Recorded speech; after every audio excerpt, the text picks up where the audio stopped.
if you notice, if you go to the pre-K campuses or Head Start, they have figured out long ago, the researchers, that movement and play is the essence to the kids learning. Just like Maria Montessori says the job of a kid is play, that's what they do. I mean, that's what they live for, all right? And at the same time, we're tricking them into academics in doing that. So we want to get them to participate early. And doing that for our multiple disability students, it is just an opportunity just to be active and social. It can, it can enhance their physical range of motion as well. And part of that, by doing that, we can make their quality of life better, because we know as well as I do, we got aging parents, some of us do, and we've seen when they stop doing certain tasks, whether because of health benefits or whatever, they start deteriorating because they've stopped being super active to being, inactive, and now it's hard for them to get started again. And the same is true when our kids, a lot of times when they turn 21 and they leave us out of special ed, they move into a group home, or it becomes so cumbersome for them to get somewhere because the parents or the family doesn't have time to get them to the actual participation places like a bowling alley or to the gym or to Special Olympics if you have that in your community. So by establishing an early habit of PE, hopefully they'll maintain that for the rest of their life. I had two twins in an LISD that were on the spectrum of autism, and they loved the computer. When they came to PE, they loved the scooters, okay? And so I had to, they would scoot all day. So I made this little behavior chart that I carried with me, because I went to 7 campuses a day. And so I had everything in a laundry basket, basically, in a baby cart, and I tooled down the hall. And so I needed something portable, so I just used part of a file folder, and I would have this. So I would change them out to whatever we were doing. So for instance, we always walked to kind of give them some kind of consistency. When they came into the gym, it was just us. It was me and those two. And I would have them walk because it would give me a chance to take stuff out of my cart, give them a routine, which is comforting to a lot of our students, our young children, and also our children with special needs. It's comforting for them to know what's going to happen. Then next I said, okay guys, what we're going to do, we go through a little stretching routine, and I said, we're going to throw today, we're going to throw a ball and we're going to throw a Frisbee. All right, and they said, no, I want to scoot. And I was like, no, we're going to do these two things first. So we would do some ball activity, and I would take the walking away, and we threw the ball away. I said, hey, you're doing great. I'm done. I'm ready for the scooter. And they just walk over to the scooter, and I'm like, no. I said, get over here. And they said, no. I said, okay, I'm taking the scooter away. Oh, wait. Okay, and so we'd do that. Now, if I needed further motivation, I would tell the aide that was with them, I said, hey, can we take the computer away? Oh, yeah. We can take the computer, or Cheetos, whatever it was that they loved. I mean, I had students with Cheetos, and so you just kind of find what motivates them. But I've had those students too that lock down, and you go, what do we do? And then you find out from what they're interested in. If they're into Frozen, if that's the age-appropriate thing, have some Frozen games, or name everything a Frozen game, That's like Rock, we talked, we've been around long enough where now the games come back. It's the same game, it's now Star Wars, and 20 years ago it was, Buck Rogers, whatever it might have been. So it just changes, but it's the same game. So we'll just change the names. Okay, what else? Okay, I want to show you just a 1-minute video, and I made this on an app from Apple. iPads, I know every district has them because everyone's got the grant and all that. And this what I'm going to show you is just a 1-minute promo for our after-school program called Fun and Fit. And this is on campus. And you can see some of my new gym that we have that's 3 years old. I say mine. There's other people that use it, but 90% of what goes on is my classes and my after-school program. So I feel a little ownership on that, but it's still fun. But how many of y'all went to tech for anything? Undergrad, graduate school, in PE? Any PE people? Yeah, it's all changing. We've changed our degree program that if you want to get a PE degree, It's a minor in education now. We don't teach them in the PE department. In fact, we've never been the PE department. We haven't been the PE department in decades. And it used to be health, exercise, sports sciences. So now we're coming into a new change of name starting in 2 weeks as kinesiology and sports management. And kinesiology is a broad term. A lot of schools use that. But primarily we're getting people ready for the science field of being a therapist and stuff like that. I still teach our majors how to teach elementary PE. I teach our elementary majors from the School of Education. They come to my gym and we do elementary type stuff, and then we run these after school programs for 7 to 8 weeks.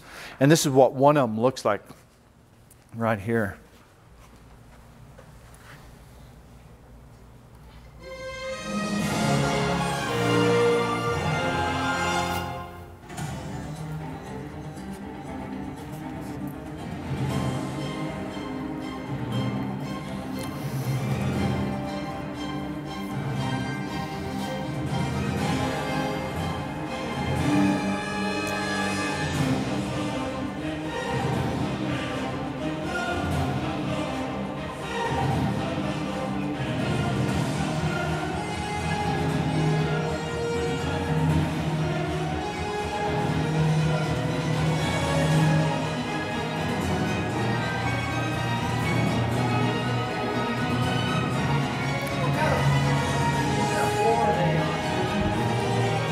It's a rubber floor.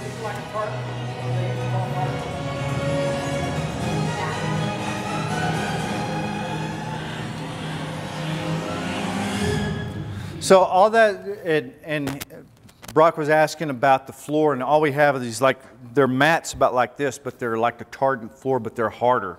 They're the hard rubber, kind of like what you see in gyms. We've got, our new gym has, I was just wondering about, the reason I asked about whether the scans and damage that. Yeah. Together man is said to be sharp and cheap. Or how you could modify it so it wouldn't hurt those floors. Right. When I was in college in the late 80s and late 70s and early 80s, they came out and put tarp and everything, and then they took it out because it wasn't very good for basketball sports. Right. Great. Yeah, we have a gym at Wellman that does that, and now it's. It's about the only thing we left standing at one. Yeah, right. Well, I think one of the first places that I saw around this area that had it, because I was surprised to see it come back, was Sundown. Mm-hmm. When Benny, I can't remember his name. Yeah, but they're just rubber squares, but they're very firm. All right, so that just gives you an idea of what our students do teaching, and we run a lot of stations on that. So that's a lot of fun. It's a good learning experience. I do like what I call like a boot camp for the first 4 weeks. We just kind of go through and talk about, you know, best practices in PE and show them some video and give them a lot of examples and a lot of practice. And then we practice on the kids. You know, you can lecture about it all the time, but once they're thrown in and they're educating kids and kids aren't, you know, you say, oh yeah, you can do this, this, and this to correct their behavior. And then when it's live and it's like, Coach, those things aren't working. You know, it's like, well, you got to figure it out. You know, maybe I can help you. And so we go from there. When you do that, or you have that, I'm sure there's probably legal things and stuff, but can somebody come up and observe? Yeah. Mm-hmm. Yeah, we have no problem, especially the one we have on campus, because our parents sign a release on that because we want to be, we film them and we want to model. You know, what's best practices and stuff like that. So yeah, you can come on. I think it'd be neat to, I mean, this is great, and this is one of the better workshops that I've been, you know, after you've been to workshops again. He's not related to me either, okay. They changed the name of my, and, you know, Sunny's new to the field. This is her second year. She does a wonderful job for us. And, you know, she goes to the Tayford thing, and I don't go like I used to because, you know, it's not that you have a bad attitude, it's just that they changed the name. This has been really good. Yeah, thank you. Appreciate that. Yeah, Dave and I were talking about Tayford and stuff like that. I used to be, and if you want more adapted type stuff, Tayford has really ramped up, you know, their adapted offerings. And TAFER is our state organization, you classroom people. It's Texas Association for Health, Physical Education, Recreation, and Dance. And what that means is it's for PE teachers. And we have about 2,500, 3,000 teachers come around, and we have it in December every year. And but the adapted PE offerings have really increased. They have about 15 workshops in the 3 days that we have there. So it's really good, and there's some really good people in the state teaching that. Do you do workshops there? I have. I have done that. I haven't in the last couple of years just because I got other things going. When you get these kids, do you get some kids that need adaptive PE to come to this? Yes. Mm-hmm. And so that your tech students can see that? They do. And we also work with Hutchinson Middle School, and we pulled those. We have about 10, depending on the year, 10 to 15 students, and most of them have Down syndrome, and our majors will work with them. But I have my kids give me 5 hours of community service, and almost all of it has to be working with students with special needs. And whether it's volunteering at Special Olympics, helping me with our blind extravaganza or family workshop, whatever. So they get exposure, so they're not, because I was the same way. You know, when I first got exposed to working with kids with special needs, I was like, I don't know what, and then I saw how it was done. I was like, oh, this is just like kindergarten and pre-K PE. You just adapt it to their strengths and their abilities, and so you just go to town like that. One thing is that I'm moving over to low incidence now. And this is a video that was shot several years ago of a class that I had. And what I wanted to do, and I got with some teachers throughout the state, some of my connections throughout the state, and I knew some people really creative working with students with low incidence. And I said, tell me what you do. How do I do something more than just put a kid on a red bike and walk him up and down the hall? Because anyone can do that. You don't need a full-time teacher. I can teach the classroom teacher or the assistants how to do that, but they don't need me coming in every day doing that. So we came up with some ideas, and this one idea was Fitness Land. And here's a game, and this is all self-contained classroom, and we did always try to do one group thing, and then we worked out to do some kind of stations type thing. So this is the first this is about the first 10 minutes of class that we did this one day. The next thing I'll show you is going through stations that what we call motor skills, okay? And every teacher and every aide was on board on this thing. So this is what it looked like here.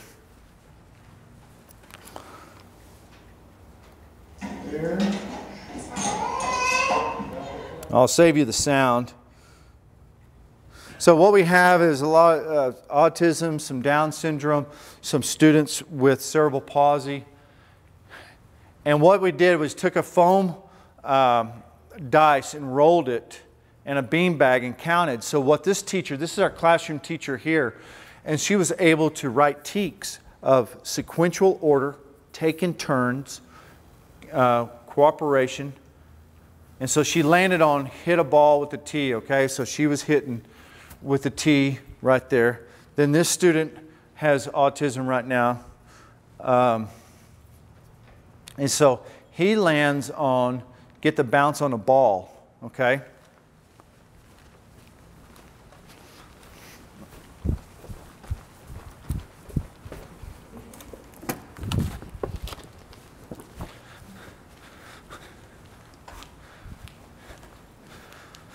And so what I did is put Velcro on these so I could change them out. And you could even make these boards. You know, we had these little games like we go to PE conferences and you have the little mat game that everyone does, like basketball in the stations. Hey, this is just a cheaper version of doing that, okay? And you can move it around. And even for our students, because it may not be physical, but we use their sensory. So we might have a jar full of citrus that they can smell. So if they land on that, they can smell, hey, or some really nice soap or candles. So here's this student that has a lot of, she's hypotonic, and we got her strapped in, so we just do a lot of hand over hand with these students.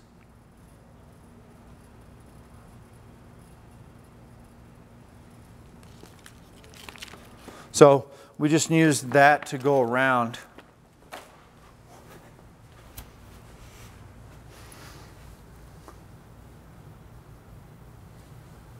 And then I moved into a music warm-up. And so we did something like Tony Chestnut. I have this thing called Rock and Roll Fitness, and you can get it at Mardell's and stuff like that. And it's like swim out, swim back, and little kids love this stuff. And you notice everyone has a child, and we're doing hand over hand. And you know, it's loud in there, they're screaming, I don't want to be doing this. And others are really enjoying it, and some just don't. But we all did this in her classroom. She had like a double classroom. And then we moved into the third thing, which was and I don't have a picture of it because I'm about to show you a different thing. But we did like motor station. We had like a little pulley type thing that they had handles. We had a little trampoline that we had some of them jumping on. And again, a teacher's with every child. And we had a little step that they would step up on. Elevation is huge for these kids because they're terrified of it, but yet it's a real world skill, because how do you get up on a bus? You step on it. And so we would also work with the PTs on this when we did the motor stations and utilize some of their IEPs as well. So we would have not only PE goals, but we'd have PT goals as well. This one teacher heard what we were doing, and she goes, hey, and this is one of our creative teachers in LISD, she's still here. And she goes, I've created multiple or sensory baseball. And I said, well, great, I'll come over and we'll play it. So what she has here, and this is Reagan, and she's great. We have a tee, and you can see my cart that I carried all my stuff in. And there's my laundry basket where it all went in. But right here is first base, and it had bubbles, and it had a little personal hand vibrator type thing on there, because half her students were blind, okay? And then that was first base. So we'd hit the ball off and run to first base. Second base, you can't see, it's out of picture, is a therapy ball. It was a huge therapy ball, and we would just kind of bounce them on that. Then third base was a xylophone, okay? So they would hit it. We would run to third, and they would just do it for sensory sound, and then they would wait and turn. We did a music warm-up for them with the Silly Willy workout, which we had a bat and a ball, and you know, we got them talking about, you know, we at least were singing about the terminology that we were doing, okay? And this was something that she just had it hung from the ceiling. We couldn't get it out of the way. But it's just a screen, and it has all the sensory stuff just kind of wired on there, okay? So the kids, she could bring it down, and a kid in a wheelchair or could stand, just could manipulate all the foil and all the plastic and all the spoons and cups on there. So that was just an interesting way of doing that. But anyway, here is sensory baseball. This one, they can either do the vibrator or they can Oh, and the kid you hear in the background, first day in class, right? He's blind, and we manhandle him like crazy. We're manipulating. He's 6 years old, and he's just hating life.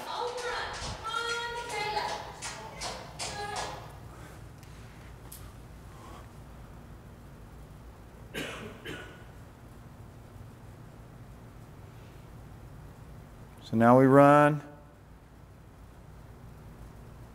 Next one comes up.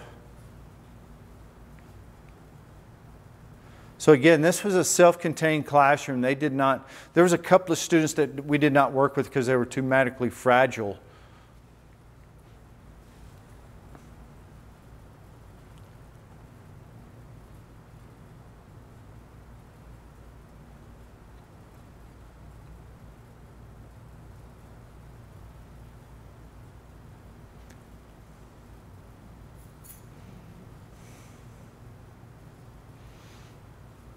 This is the new kid.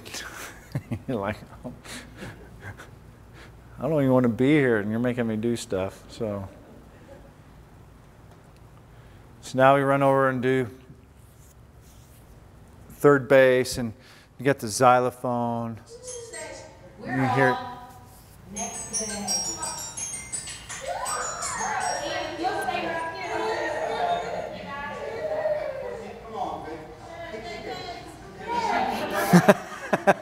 Boy.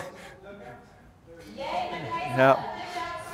See, we used terminology, hey, get back in the dugout here and stuff like that. So we were just trying to get them to do that. This young lady, we'd just pick her up in our arms and we would do that. And she was precious, okay? But, you know, it's... but that's what it could look like in a class of low incidence. Most of y'all will not do that, but you might be able to educate your teacher saying, hey, I saw this thing, and there's some really, and it's on my YouTube page, so I don't think those are private, so you can do whatever, okay?